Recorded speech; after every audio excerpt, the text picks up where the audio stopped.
1:32కి పెద్దగా ఎవరు తలుపులు కొట్టారు, విరగొట్టేసేట, తలుపులు తీయండి మేము పోలీసులు అని అరుస్తున్నారు. నెమ్మది కట్టెన్ తీసి చూస్తే వాళ్ళు ముసుగులో ఉన్నారు దొంగలు. అయ్యి బాబాయ్ వీళ్ళేంటి పోలీసులు అంటే తలుపు తీసేస్తానని ఇలా అరుస్తున్నారు అనుకున్నాను. ఇప్పుడు ఏం చేయాలి నాకు అర్థం. అప్పట్లో సెల్ ఫోన్స్ కూడా లేవు ఇది జరిగినప్పుడు. సుమన్ లేపాను. సుమన్ అన్నాడు మనం ఇప్పుడు ఏం చేయలేమమ్మా, పడుకో, ముసుగు పెట్టేసి పడుకో, వాళ్ళే తలుపులు కొట్టేసి వెళ్ళిపోతారులే, మరీ తలుపులు బద్దలు కొట్టేంత పని చేయరు అంటే వాళ్ళు వెంటనే తలుపులు బద్దలు కొట్టేస్తాం అని అరుస్తున్నారు. తలుపు తీయండి లేకపోతే మేమే బద్దలు కొడతాం. సరే అని సుబ్బరాజ్ గారికి ఫోన్ చేసి, ఆయన మా ఇంట్లో ఉన్నారు. అప్పుడు మీకు ల్యాండ్ లైన్ ఉండేదా?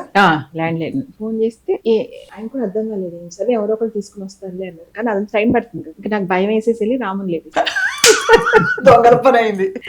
లేపేస్తే వచ్చి కూర్చున్నాడు. అచ్చ సినిమాలో డైరెక్షన్ షార్ట్ పెట్టే ముందు కూర్చున్నాడు అక్కడ హాల్లో. అవునా అలా, ఓకే. కానీ జనరల్ గా ఎప్పుడు థీవ్స్ ఫస్ట్ అది ఫోన్ వైర్ కట్ చేస్తారు, కట్ చేయకుండా. ఐ డోంట్ థింక్ సో అన్నాడు. కాదురా మళ్ళీ తలుపులు బదులు కొట్టేస్తావు అని అరుస్తున్నారు అక్కడ అంటే. ఓకే, సంజయ్కి ఫోన్ చేసి, సంజయ్ నా ఫ్రెండ్ అన్న, Sanjay I don't think they are thieves but Vijaya think so అని అన్నాడు. అంటే వాడు వచ్చాడు పరిగెత్తు. వాళ్ళు ఏం చేశారంటే ఇంకా తలుపులు కొట్టి వెళ్ళిపోతే అక్కడ బయటకు వచ్చి చూసాడు, అలా ఫోన్ వైర్లు వంక చూసాడు. చూసి ఐ డోంట్ థింక్ సో అన్నాడు.